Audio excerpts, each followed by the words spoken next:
అందరికీ నమస్తే. ఈరోజు 6వ తరగతికి సంబంధించినటువంటి సోషల్ స్టడీస్లో 6వ చాప్టర్ అయినటువంటి తొలి నాగరికతలు అనే పాఠ్యాంశాన్ని ఈరోజు మనం డిస్కస్ చేసుకుందాం.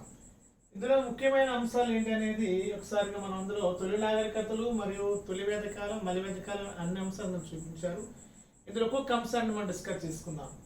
ఫస్ట్ వన్, తొలి నాగరికతలు ఎక్కువగా ఎక్కడ ఏర్పడ్డాయి? అడవుల్లోన, నదీ తీరాల్లోన, పర్వతాల్లోన, ఎడారుల్లోన అని పదాన్ని వాడాడు. మన అందరికీ తెలిసిందే, నీరు ఎక్కడైతే లభిస్తుందో జీవం అక్కడ బతికే అవకాశం ఎక్కువగా ఉంటుంది. కాబట్టి నీరంటే నదీ తీర ప్రాంతాలని కూడా ఆన్సర్ రాసుకోవచ్చు. సింధు నాగరికతని ఇంకా ఏ పేరుతో పిలుస్తారన్నారు? సింధు నాగరికతకి గ్రీకు నాగరికతను పిలుస్తామా, ఈజిప్ట్ నాగరికతను పిలుస్తామా, సింధులోయ నాగరికతను పిలుస్తామా, చైనా నాగరికతను పిలుస్తామా అంటే సింధులోయ నాగరికతన, సింధు నాగరికతన, హరప్ప నాగరికతన ఒకటే. సో ఇది ఒక ఆన్సర్. నెక్స్ట్ వన్, మొహంజదారో అనే పదానికి అర్థం ఏమిటి అంటే మొహంజదారో అనే పదానికి సింధీ భాషలో మృతుల దిబ్బ లేదా మృతుల గొట్ట అంటారు. అలాగే లోతాల్ అనే పదానికి గుజరాతీ భాషలో మృతుల దిబ్బ, మొహంజదారో అనే పదానికి సింధీ భాషలో మృతుల దిబ్బ. సో లోతాలు మృతుల దిబ్బే లేదా మృతుల గొట్ట అంటాం, అట్లాగే మొహంజదారో మృతుల గొట్ట అంటాం. కాకపోతే మొహంజదారో సింధీ భాషలో పిలుస్తాము మృతుల గుట్ట అని, అట్లాగే లోతాల్లో గుజరాతీ భాషలో లోతాలు అనగా మృతుల గుట్ట అని అర్థము. నెక్స్ట్ వన్, హరప్పా నాగరికతలు ఇల్లు వేటితో నిర్మించేవారు? చెక్కతోన, రాళ్లతోన, కాల్చిన ఇటుకలతోన, ఇసుకతోన అంటే కాల్చిన ఇటుకలతో సింధు నాగరికత కాలంలో పట్టణాలు నిర్మించినట్టు మనం గుర్తుపెట్టుకోవాలి. నెక్స్ట్ వన్, హరప్పా ప్రజల ప్రధాన వృత్తి ఏమిటి? ఇది చాలా ఇంపార్టెంట్. వేట, వ్యవసాయం, నాట్యం, యుద్ధం. ప్రధాన వృత్తి అంటే వాళ్ళది ప్రధానమైన వృత్తి వ్యవసాయము. గుర్తుపెట్టుకోండి, వ్యవసాయము. లోతాల్ అనేది దేనికి ప్రసిద్ధి? దేవాలయాలక, నౌకాశ్రయాలక, రాజభవనాలక, కోటల కంటే చాలా ఇంపార్టెంట్. సింధు నాగరికతల కాలంలో ప్రధానమైన వనరు ఏంటంటే లోతాల్, అది గుజరాత్లో ఉన్న ప్రదేశం. సో నౌకాశ్రయం. సింధు నాగరికత ప్రజలు ఏ పంట పండించేవారు అంటే గోధుమ మరియు బియ్యం అని రాసుకోవాలి. లేదా గోధుమ ఇచ్చారు కాబట్టి ఇక్కడే గోధుమనా, టీనా, కాఫీ, రబ్బర్ నాడు కాబట్టి గోధుమ ఇక్కడ మనం చూపించుకోవచ్చు. ఈజిప్ట్ నాగరికత ఏ నదీ తీరంలో ఏర్పడింది? గంగా నద, నైలు నద, సింధు నద, కృష్ణ నది అంటే సింపుల్. ఈజిప్ట్ నాగరికత అనేది నైలు నది ఆ ఒడ్డున వెలిసింది. ఇక్కడ మనం ఒక చిన్న అంశాన్ని క్లారిఫికేషన్ చేసుకోవాలి. అదేమిటి అంటే ప్రముఖమైన నాగరికతలు, ఒకటి మెసొపొటేమియా నాగరికత, మెసొపొటేమియా. రెండవది చైనా నాగరికత. మూడవది ఈజిప్ట్ నాగరికత. నాలుగవది సింధు నాగరికత. ఈ 4 నాగరికతల్లో ప్రధానంగా తీసుకుంటే పురాతనమైన నాగరికత ఏదంటే మెసొపొటేమియా నాగరికత. ఈ మెసొపొటేమియా నాగరికత అనేది టైగ్రీస్ అండ్ యూఫ్రటీస్ అని 2 నదుల మధ్య ఏర్పడిన ప్రాంతం మెసొపొటేమియా నాగరికత. ఇది మెసొపొటేమియాకే మన సుమేరియా అంటాము, పర్యాయపదంగా బాబిలోనియా అంటాం, ఇరాక్ అంటాం. ఇరాక్ నాగరికత, మెసొపొటేమియా నాగరికత, సుమేరియా నాగరికత, బాబిలోనియా నాగరికత అన్న ఒకటే. ఇరాక్ యొక్క పాత పేరు మెసొపొటేమియా అని పిలుస్తాం.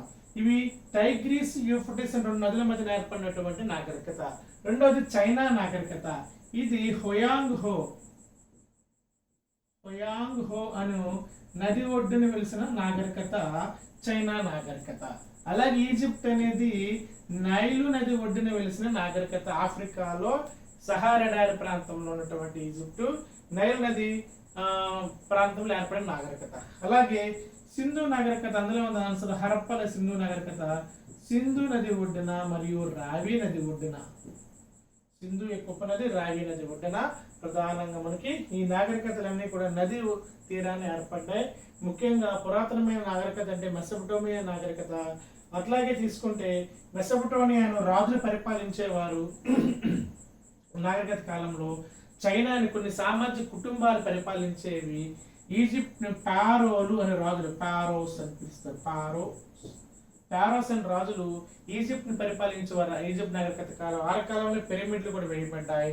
సింధు నాగరికత కాలంలో కూడా కేంద్ర ప్రభుత్వం ఉండేది అనమాట. కేంద్ర ప్రభుత్వం పరిపాలించబడేది. చూసుకోండి, పరిపాలనా కాలంలో 4 నాగరికతలను మనం కంపేర్ చేస్తే సింధు నాగరికతలో కేంద్ర ప్రభుత్వం పరిపాలన చేసేది. ఈజిప్ట్ నాగరికతలో ఫారోస్ అనే రాజులు పరిపాలన చేసేవారు. చైనా నాగరికతలో కుటుంబ పెద్దలు పరిపాలన చేసేవారు. మెసొపొటేమియా నాగరికతలో రాజులు పరిపాలన చేసేవారు. సో ఈ టైగ్రిస్ యూఫ్రటీస్ అనే 2 నదుల మధ్య ఏర్పడింది మెసొపొటేమియా నాగరికత. ఓయాంగ్హో నది ఒడ్డున ఏర్పడింది చైనా నాగరికత. నైల్ నది ఒడ్డున వెలిసింది ఈజిప్ట్ నాగరికత. అలాగే సింధు నది ఒడ్డున వెలిసింది సింధు లేదా హరప్పా నాగరికత. ఇది ముఖ్యమైన క్లారిఫికేషన్. ఇది నెక్స్ట్ వన్, హరప్పా నాగరికతలో ప్రసిద్ధ స్నాన గృహం ఎక్కడుంది? చిన్నప్పటి నుండి మనం చదువుకున్నాం వీటిను. ఇక్కడ గుర్తుపెట్టుకోండి,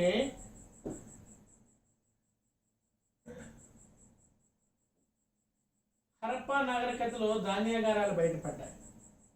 లోతాల్లో వాడ్రేవ్ బయటపడింది.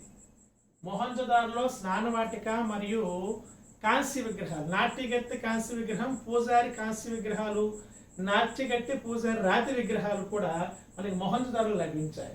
అట్లాగే వాడరేవు లోతాల్లో లభించింది. హరప్పలో ధాన్యాగారాలు లభించాయి. కాళీబంగంలో నాగలి అంటే నాగలితో దున్నే పొలం ప్రాంతాల ఆనవాలనేవి మనకి కాళీబంగంలోని మనకి కనిపించాయి. సో ఇలా ముఖ్యమైన అందులో ఏమన్నా హరప్పా నాగరికతలో ప్రసిద్ధ స్నానవాటిక అంటే గొప్ప స్నానవాటిక అంటే ఊర్లో జరిగినటువంటి, నగరంలో జరిగినటువంటి ప్రముఖమైనటువంటి పవిత్ర దినాల రోజున అందరూ కలిపి ఆ యొక్క మొహంజదారో స్నానవాటికలో స్నానం చేసి పూజలు సమర్పించేవారు అన్నమాట. సో మొహంజదారో అనేది ప్రసిద్ధ స్నానవాటిక. నెక్స్ట్ వన్, చైనా నాగరికత ఏ నదీ తీరంలో ఏర్పడింది? ఇప్పుడు చెప్పాను, నైలు అనేది ఆఫ్రికా అయితే హోయాంగ్హో నది తీరాన చైనా నాగరికత ఏర్పడిందని మనం తెలుసుకోవాలి. తొలి నాగరికత అభివృద్ధికి ప్రధాన కారణం ఏమిటి అంటే అడవుల, నదుల, పర్వతాల, ఎడారులు. అంటే మనం గతంలో చెప్పుకుంటున్నాం చాలాసార్లు, నదుల తీర ప్రాంతంలో నాగరికతలు ఏర్పడ్డాయి. హరప్పా ప్రజలు ఉపయోగించే రవాణా సాధనం ప్రధానమైనది ఇది. హరప్పా ప్రజలు ఉపయోగించే రవాణా సాధనం ఎద్దుల బండి. ఇవన్నీ మిగతా అడ్వాన్స్డ్ కాబట్టి ఎద్దుల బండి అని ప్రధానమైన వాళ్ళ వాహనం. సింధు నాగరికత ప్రజలు ఏ జంతువులు పవిత్రంగా పూజించి, ఇక్కడ మనకు కన్ఫ్యూజ్ అవ్వచ్చు, గుర్రమా, సింహమా, ఎద్ద, పులి అంటే ప్రధానంగా సింధు ప్రజలు ఎద్దును పవిత్రంగా పూజించినట్టు మనం చెప్పుకోవాలి. ఎద్దు తర్వాత ఆర్యుల కాలంకి వచ్చేసరికి ఆవు అనేది పవిత్రమైన జంతువు అయిపోతుంది. ఆర్యుల కన్నా ముందు సింధు ప్రజలు కాబట్టి వాళ్ళ ప్రధానమైన జంతువు అంటే ఎద్దు అని ఇక్కడ మనం రాసుకోవాలి. నెక్స్ట్, ధాన్యాగారాలు ఏ నాగరికతలో కనిపించాయి అంటే అందరికీ తెలిసింది సింధు నాగరికత కాలంలో హరప్పా నగరంలో కనిపించిందా, మొహంజదార్లో కనిపించాయి. స్నానవాటిక అనేది మొహంజదార్లో కనిపించాయి.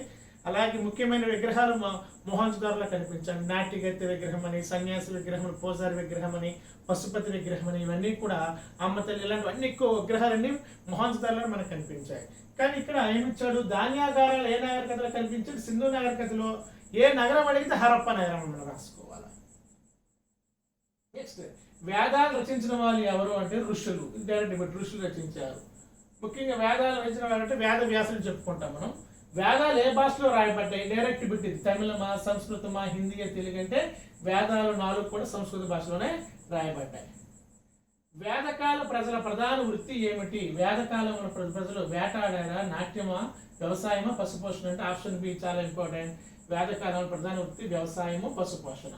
నెక్స్ట్, ఆర్యులు భారతదేశానికి ఎక్కడి నుండి వచ్చారని భావిస్తారు అంటే ఆఫ్రికానా, అమెరికానా, జపానా, మధ్య ఆసియా? అంటే ఆన్సర్ మధ్య ఆసియా. నెక్స్ట్, అత్యంత ప్రాచీన వేదం ఏది? ఇక్కడ గుర్తుపెట్టుకోండి, వేదాలు మన ఆర్డర్లో పెట్టుకోవాలనుకుంటే దేనికి ఏ ఆర్డర్ ఇవ్వాలంటే ఆ పురాతనమైన వేదం అంటే ఫస్ట్ ఋగ్వేదం ఇవ్వాలి. అలాగే 2వ వేదం అడిగితే యజుర్వేదం ఇవ్వాలి. 3వ వేదం అడిగితే సామవేదం ఇవ్వాలి. 4వ వేదం అథర్వణ వేదం. ఆర్డర్లో పెట్టుకుంటే ఫస్ట్ ఋగ్వేదం, తర్వాత యజుర్వేదం, తర్వాత సామవేదం, తర్వాత అథర్వణ వేదం. సో ప్రాచీనమైన వేదం అంటే మనం ఋగ్వేదం అని చెప్పాలా. ఈ వేదాల్లో మనకు తెలుసు. మళ్ళీ ఇందులో క్లారిఫికేషన్ చేసుకుంటే ఋగ్వేదం దేని గురించి చెప్తుందంటే ప్రముఖంగా తొలి వేద కాలం ఆర్యుల యొక్క నాగరికత గురించి చెప్పింది ఋగ్వేదం అంటాం. ఓం అనే శబ్దం మనకి ఎక్కడ కనిపిస్తుంది అంటే ఋగ్వేదంలో కనిపిస్తుంది. వర్ణ వ్యవస్థ ఋగ్వేదంలో కనిపిస్తుంది. గాయత్రి మంత్రం కూడా మన ఋగ్వేదంలోనే కనిపిస్తుంది. యజుర్వేదం ఏంటంటే శ్లోకాల యొక్క థీమ్ ఏంటి, ఆ శ్లోకాలు ఏ విధంగా యజ్ఞాలు ఏ విధంగా చేయాలి అనేది మనకు శ్లోకాల బద్ధంగా పాడినటువంటి యజ్ఞాలు ఏ విధంగా చేయాలని యజుర్వేదంలో కనిపిస్తుంది. సామవేదం అంటే శ్లోకాలు ఏ రాగబద్ధంగా పాడాలో చెప్తుంది. అధర్వణ వేదం అనేది ముఖ్యంగా వ్యవసాయం గురించి చెప్తుంది, వ్యవసాయం ఏ విధంగా చేయాలో చెప్తుంది, వైద్యం గురించి కూడా చెప్తుంది, యుద్ధ తంత్రాలు మంత్రతంత్రాల కోసం కూడా చెప్పేది అధర్వణ వేదం. సాధారణంగా దీన్ని వేదంగా భావించరు కానీ మన 4 వేదాల్లో చివరి వేదం అధర్వణ వేదం, మొదటి వేదం ఋగ్వేదం, రెండో వేదం యజుర్వేదం, మూడో వేదం సామవేదం. ఇది ఒక కాంటెక్స్ట్. నెక్స్ట్ వన్ మీకు చెప్పారు, తొలి సింధు కాలంలో ప్రధానమైన జంతువు అడిగితే ఎద్దు, పవిత్ర జంతువు. కానీ వేదకాలంలో తొలి వేదకాలంలో మనకి పవిత్రంగా పూజించిన జంతువు గోవులు. అయితే గోవులు దేనికి సంకేతంగా భావించేవారు?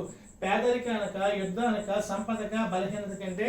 ఈ రోజుల్లో ఎవరికైతే ఎక్కువ భూములు ఉండేవో, ఎక్కువ బంగారం ఉండేది వాళ్ళు ధనవంతులు. కానీ పూర్వకాలంలో ఎవరి దగ్గర అయితే గోవుల సంఖ్య ఎక్కువగా ఉండేదో వాళ్ళు సంపద పరులు అని చెప్పేవారు ఆ రోజుల్లో.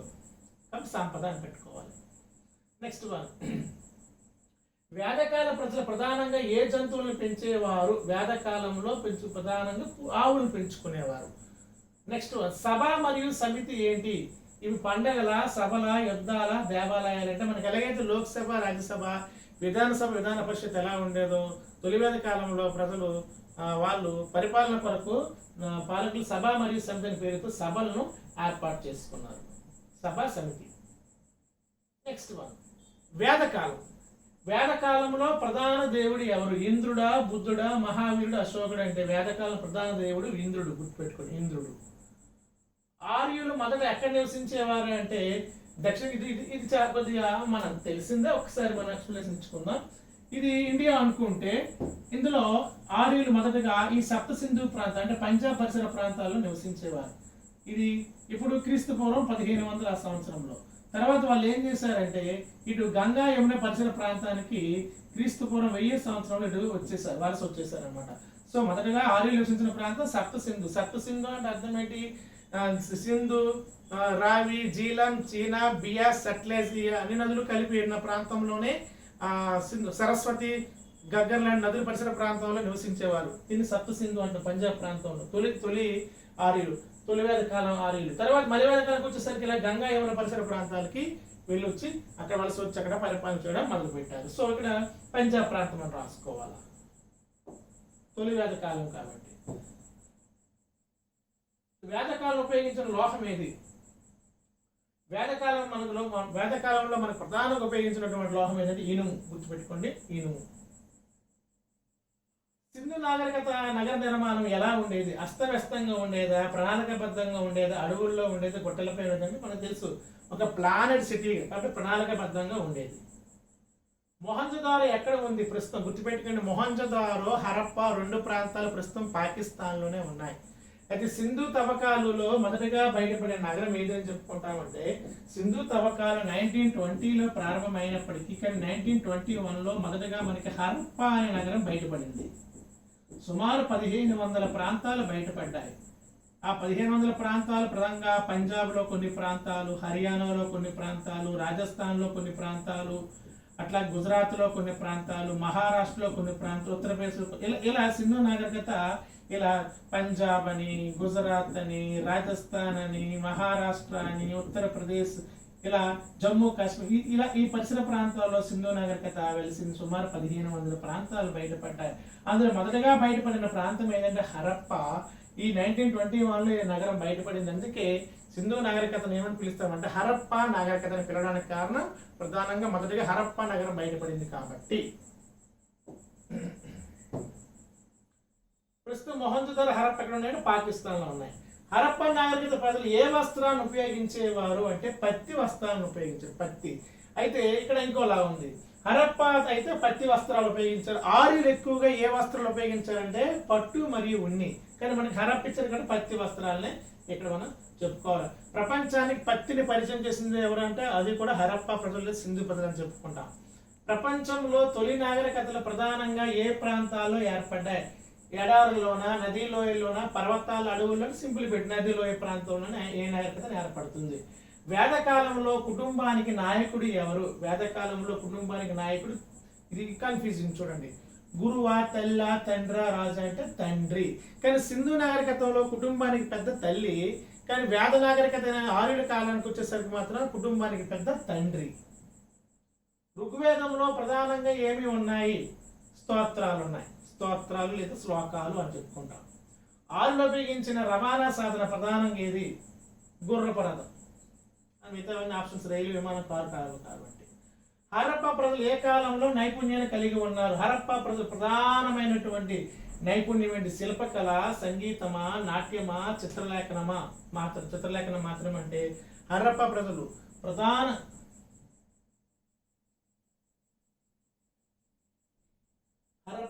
ప్రధానమైనటువంటి వాళ్ళ యొక్క నైపుణ్యం నాట్యం అని రాసుకోవాలి. నాట్యం.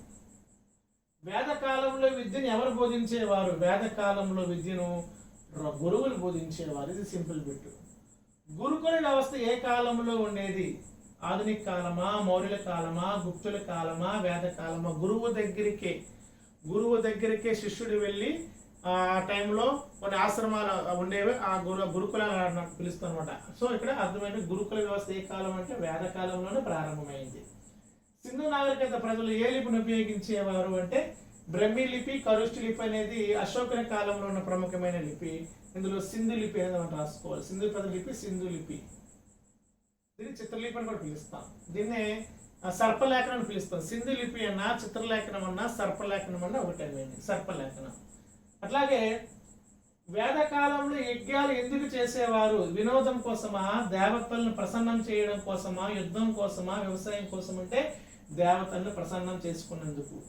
వేదకాలంలో ప్రజలు నివసించిన ఇల్లు ఎక్కువగా వేటితో నిర్మించేవారు? వేదకాలంలో ఇటుకలతోన, గడ్డి చెక్క, సిమెంట, ఇనుమ? అంటే సో వేదకాలంలో ఇటుకలతోనే చేసుకునేవారు. ఇటుకలు కాదు, గడ్డి చెక్కతో చేసుకునేవారు. నెక్స్ట్ అండ్ సింధు కాలం అయితే ఇటుకలు, గుర్తుపెట్టుకుంది. సింధు కాలం అయితే ఇటుకలతో చేసేవారు. వేదకాలంకి వచ్చేసరికి టెక్నాలజీ తగ్గింది, గడ్డి చెక్క. తొలి నాగరికతలు మనకి ఏమి నేర్పించాయి? తొలి నాగరికతలు మనకి ఏం నేర్పించాయి? నగర జీవనము మరియు వ్యవసాయం. సో ఇవి మనకి ఇంపార్టెంట్ క్వశ్చన్స్ అండి. సో నెక్స్ట్ టాపిక్ తో మళ్ళీ మనం డిస్కస్ చేద్దాం. అయితే ఇందులో మనం కొద్ది కన్ఫ్యూజ్ అయ్యే అంశాలు ఏమున్నాయంటే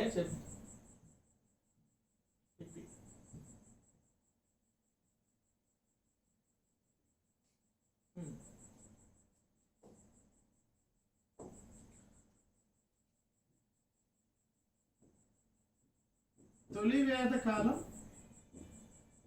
మలి వేద కాలం, రెండింటికి తేడా ఏంటంటే ఆర్యులు సప్త సింధు పరిసర ప్రాంతాల్లో క్రీస్తు పూర్వం 1500 కాలంలో నివసించిన కాలం. మలివేద కాలం అంటే ఆర్యులు క్రీస్తు పూర్వం 1000 అంటే BCE అనుకోండి, బిఫోర్ కామన్ ఎరా. సిఈ అంటే కామన్ ఎరా అంటే క్రీస్తు శకం, బిఫోర్ కామన్ ఎరా అంటే క్రీస్తు పూర్వం 1000 సంవత్సరంలో గంగా యమున పరిసర ప్రాంతంలో ఉన్న కాలాన్ని మలివేద కాలం అంటాము. తొలివేద కాలం గురించి మనకి ఏ వేదం ఉంది? ఓన్లీ ఒక ఋగ్వేదం కనిపిస్తుంది. మలివేద కాలంలో మిగతా మూడు వేదాలు సంకలనం జరిగింది. తొలివేద కాలంలో మహిళలకు ఉన్నతమైన స్థానం ఉంది. తొలివేద కాలంలో బాల్య వివాహాలు లేవు. తొలివేద కాలంలో సతీ సహగమనము లేదు. కానీ మలివేదంకి వచ్చేసరికి స్త్రీలకు తక్కువ స్థానం ఇవ్వబడింది. మలివేదకు వచ్చేసరికి బాల్య వివాహాలు ఉన్నాయి, సతీ సహగమనం ఉంది. అలాగే తొలివేద కాలంలో వర్ణ వ్యవస్థ ఉంది కానీ బలపడలేదు, కానీ ఇక్కడ వర్ణ వ్యవస్థ బలపడిపోయింది. సో ఇది తొలివేద కాలానికి మలివేద కాలానికి ఉన్నటువంటి డిఫరెన్స్. తొలివేద కాలం అనేది సప్త సింధు పరిసర ప్రాంతంలో నివసించే ఆర్యుల యొక్క పరిస్థితి చెప్తుంది. మలివేద కాలం అనేది గంగా యమున పరిసర ప్రాంతాల్లో నివసించినటువంటి ఆర్యుల గురించి చెప్తుంది. తొలివేద కాలంలోని ప్రధానమైన దైవాలు ఎవరంటే మనకి వరుణుడు, ఇంద్రుడు, అగ్ని కనిపిస్తారు. మలివేదకు వచ్చేసరికి విష్ణుమూర్తి, పార్వతి, శివుడు లాంటి దేవుళ్ళు మనకి ఇక్కడ కనిపిస్తారు. సో తొలివేద కాలంలో స్త్రీలకి ఎంతో ప్రాధాన్యత ఉంది. మలివేదకు వచ్చేసరికి మొత్తం అంటే ముఖ్యంగా సామాజిక దురాచారాలన్నీ కూడా మలివేద కాలాన్ని బలపడ్డాయి. అట్లాగే జనపదాలు, మహాజనపదాలు ఇవన్నీ కూడా మలివేద కాలంలోనే ప్రారంభమైన మనం ఇక్కడ చెప్పుకోవచ్చు. సో ఇవి అలాగే ఇనుము కూడా మలివేద కాలంలోనే ఉపయోగించడం జరిగింది. ఇనుముతో చేసిన పనిముట్లు కానీ, ఇనుముతో చేసిన రథాలు కానీ, వాహనాలు కానీ మనకి మలివేద కాలంలోనే కనిపిస్తుంది. అలాగే ఇతిహాసాలు అనే పదాన్ని కూడా ఇక్కడ మనం అబ్జర్వ్ చేసుకోవాలా. ఇతిహాసాలు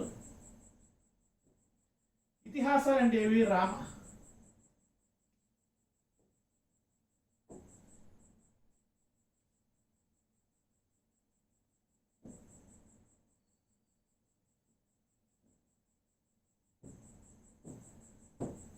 ఇతిహాసాలు అంటే అర్థం ఏంటి? ఇతిహాసాలు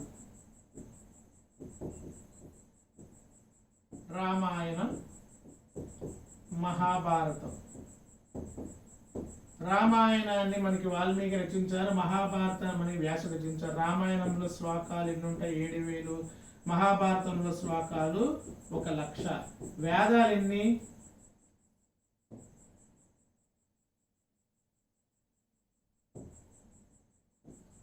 వేదాలు 4, ఉపవేదాలు 4, వేదాలు 4, ఉపవేదాలు 4,